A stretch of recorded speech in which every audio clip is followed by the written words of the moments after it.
kids, all of us this week, this has been a hell of a week for Texas. This has been a week unlike any of us have ever seen. 4 million Texans lost their power. We were among them. We had no power for 2 days. And so, you know, the first day the storms came in, we had a lot of our friends losing power, and we didn't lose power. And so we invited friends of the girls over. We had 5 or 6 girls over here for dinner, and we were kind of a refuge because we were one of the few places that had power. So we were making dinner, and power went out here.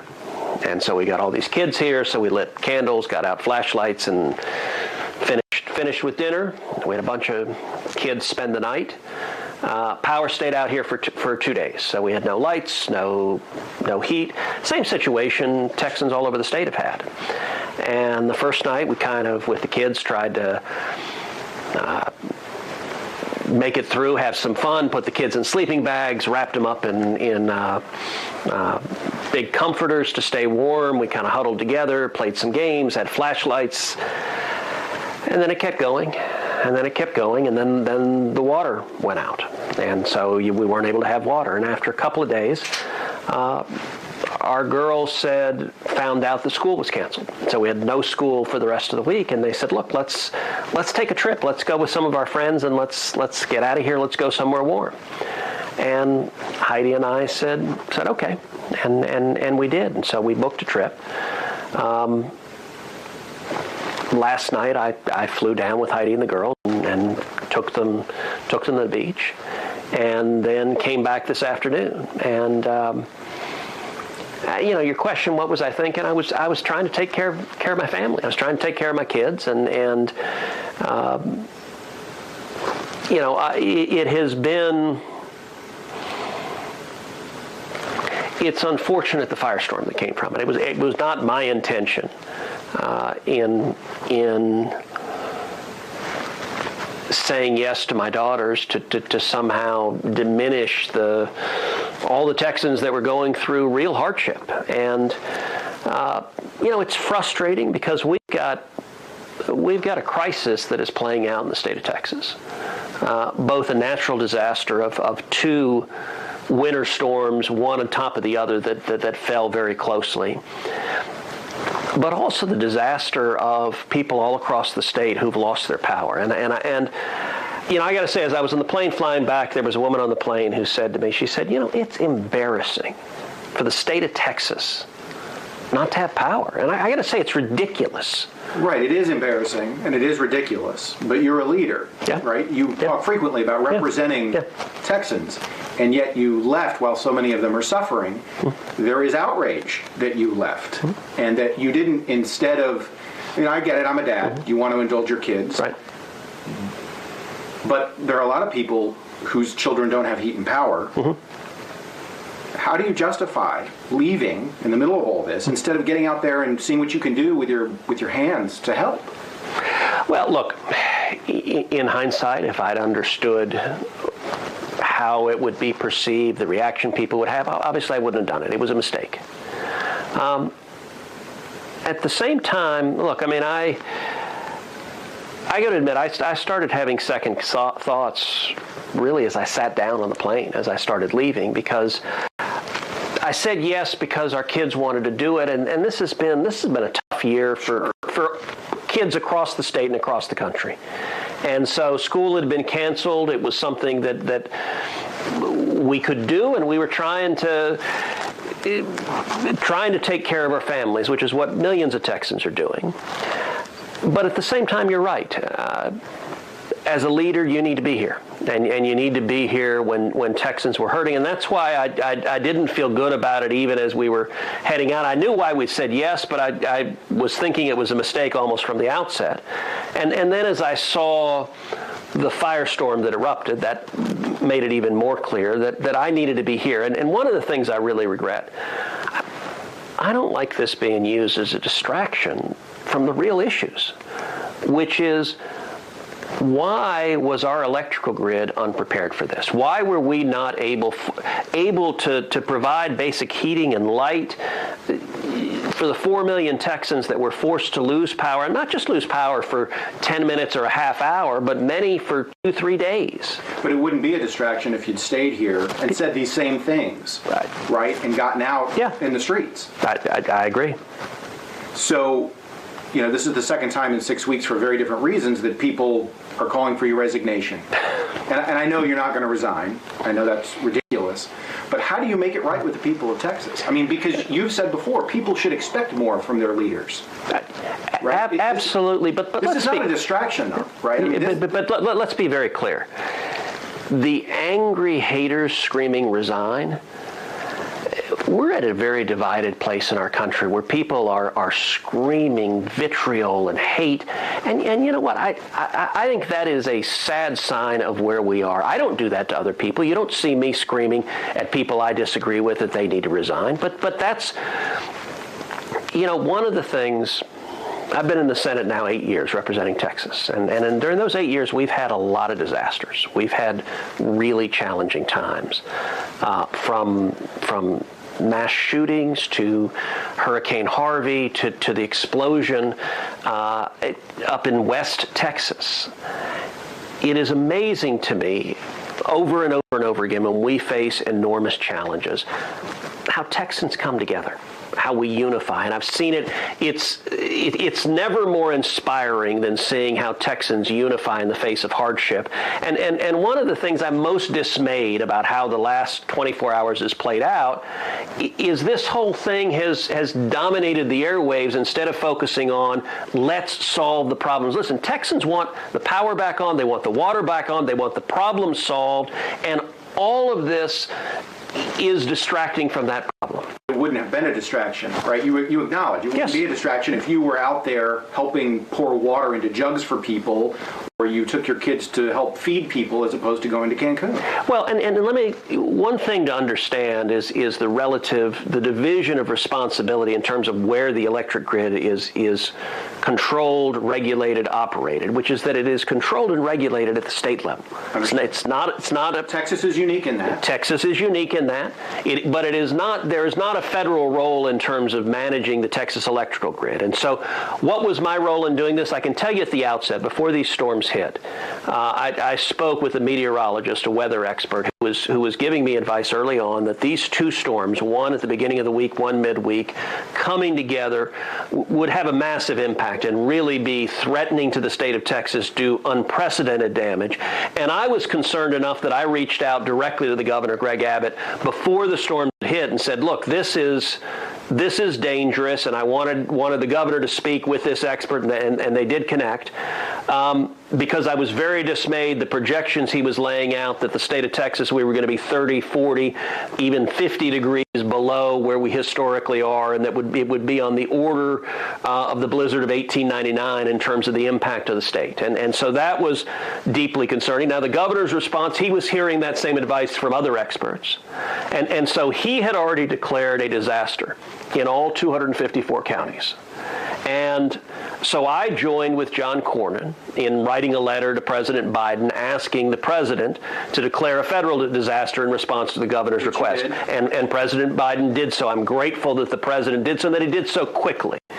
That response, in terms of the federal response, ERCOT is governed, is regulated at the state level, and I've got the same questions you do. I've got the same questions Texans do. Why is it that the grid, that they forced rolling blackouts of millions of Texans? And I've seen the early reports. So there have been lots of reports, for example, that wind turbines froze. Right, but we know that wind only makes up 20% of Texas's. Wind turbines are not the reason. Well, hold on a second, Tom. Let me actually suggest, we're a few days into this. I recognize that the early discussions, everyone gets into the politics. So you say wind, and suddenly people are arguing Green New Deal, and is it wind, is it not wind? Texas is the #1 producer of wind energy in the country. About 25% of our electricity comes from wind, and a very substantial amount of production from wind was halted during this because the turbines was frozen. But the same is true with natural gas and coal, that a significant amount of that production was reduced as well. My point is this: we need a thorough investigation based on the facts, based on what happened, and not an investigation in the passion of the moment when people's emotions are high, but an investigation that examines, okay, why is it? My understanding is wind turbines can be treated to operate in cold weather. In other places they do, but here in Texas they didn't anticipate weather cold enough for that weather treatment. So that's one question that obviously needs to be asked. Would you advocate Texas joining the rest of the nation and federalizing or having federal oversight so that we can get power from the west part of the United States or the east part of the United States? So not necessarily, and I will say most days of the year, Texans are very grateful that we don't have that we have our own power grid, because Texas energy costs are much, much lower. Texans pay a much lower electricity bill than people do in California, and most days of the year, Texans are happy for that. Sure, but when you have something catastrophic like this, right, it doesn't matter how cheap the electricity was before. When you have no power now and people are dying and they have no water, my question is, you said that you regretted going and kind of realized from you regret the firestorm and didn't necessarily anticipate that. Do you regret going because of the firestorm, or because you left when people were here struggling? Look, both. That message was heard, and it was not a message that I wanted to convey. And so that was obviously a mistake. Let me go back a minute ago to the policy question we were talking about. I think it would be a mistake for people to jump in prematurely and want to federalize the Texas energy market. I think that would, in all likelihood, drive up energy costs in Texas dramatically. I'll tell you, one of the reasons people move to Texas from all over the country is the cost of living is affordable. And when I talk to Texans, I hear that they care about an affordable cost of living, providing for their kids, meeting the needs, having a backyard for their kids to play in, being able to send their kids to summer camp and get braces for their daughter. All of those are very real world concerns. And so are there hard questions to be asked about why the system didn't work in this instance? Absolutely. And it is maddening that Texas couldn't handle a few cold days. That is really frustrating, and the fact that the grid didn't operate is completely unacceptable. But I don't want it to suddenly become an excuse for the feds to come in and take over everything and drive up the cost of Texans every day of the year in perpetuity. I think that would be a mistake, and I think Governor Abbott was right to call on the Texas legislature to investigate what caused the problem of the grid not being able to handle this weather shock, and what can we do to strengthen the grid so that doesn't happen again? Well, I think it's clear our infrastructure is failing, right? Whether it's the way that our energy system is structured, or the fact that our streets and homes flood every time there's a significant storm. So people won't keep coming to Texas, will they? If what they see on the national news is either flooding or freezing and people standing in line to get water from a bayou. Well, Tom, with all respect, if what they saw in the national news factored into people coming to Texas, apparently no one would come here, because the national news says we're all terrible, and yet we continue to be driving the nation. People come here because they want low taxes, low regulations, and lots of jobs. They want to be safe. They want to protect their families. All of that is real. Now, I recognize all the critics and haters of Texas are saying, well, gosh, if Texas could just be like California. That's not the right solution.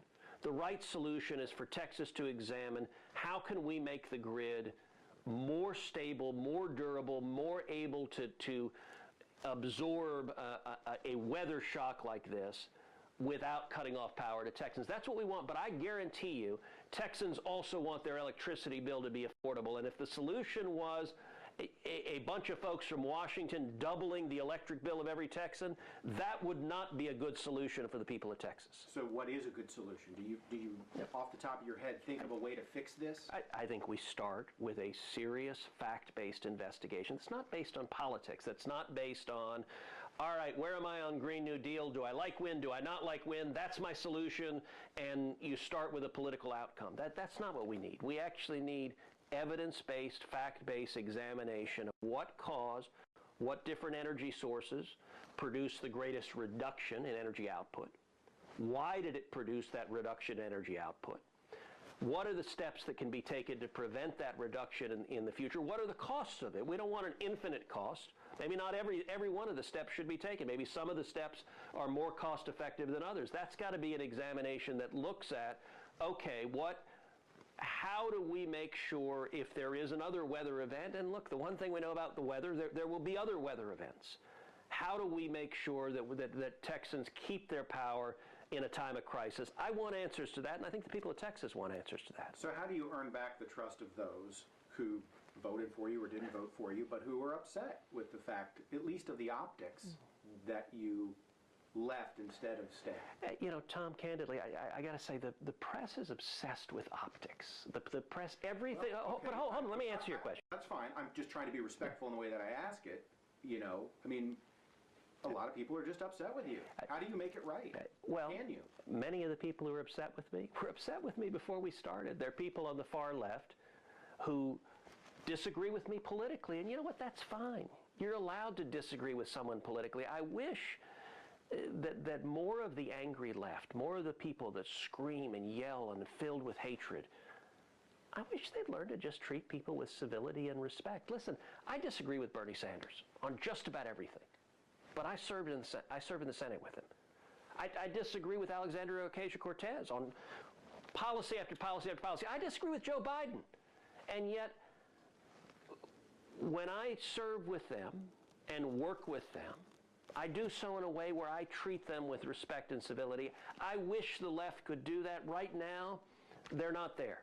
Right now, whatever happens, they use as an excuse to attack anyone they disagree with. And by the way, it's not just me. It's not just elected officials. It's every one of the Texas voters who believes in low taxes, low regulations, and lots of jobs. Well, I can guarantee some of those Texans who normally agree with you didn't like that you left.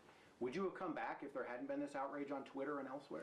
You know, look, as I said, I was having second thoughts even as I sat down on the plane. I flew down with my family last night. I talked to Heidi last night before we went to bed, and I said, listen, I think I need to come back tomorrow. I need to be in Texas. It's not right for me to be here. So it was at the outset of the trip, I recognized that yes, I have responsibilities as a dad. That's what I was trying to take care of. But I also have responsibilities as a senator. Now, it was my intention, you know, between phone and computer and email and Zooms, you can work remotely. That was my intention. But even so, I needed to be here. And so it was a mistake not to. And so I changed my flight to come back today. And that was the right decision to come back.